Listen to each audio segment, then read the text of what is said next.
No mfethu ziningi izinto engayibona ngami ezasihambisana nokulekha futhi kwesinye isikhathi ukuthi umuntu khona izinto ebeyishoda, you know.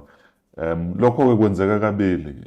Kuyenzeka umuntu uma esewubaba agagamele kakhulu ayithole sefuna ukukhava yonke into angakwazanga ukuba nayo, sefuna ukuyidlulisela ey'nganeni, you know.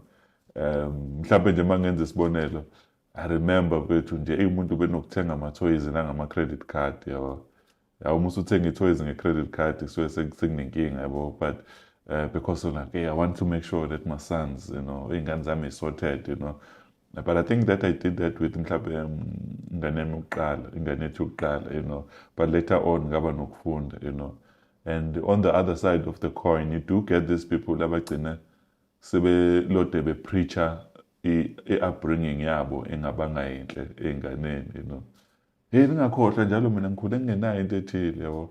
Kancane kancane, hey buka nina ngiyanibeka esikoleni, ngilanda esikoleni. Mina I used to walk kilometers, I used to cross rivers to get to school, yabo.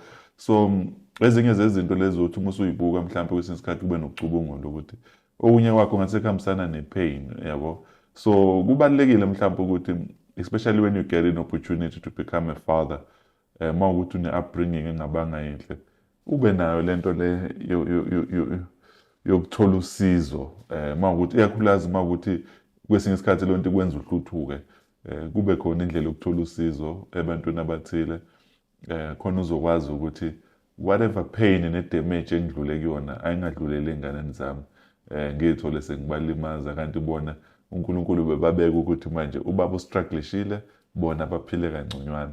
Angathi ubaba esethola ithuba lokuphilisa iy'ngane zakhe kangconywana, kodwa ayithole seshaya ngesando ukuthi manje ingane igcine sengasaku-enjoyi nalokho ebekufanele ziku-enjoya ngenxa yobuhlungu be-upbringing kababa, yeah.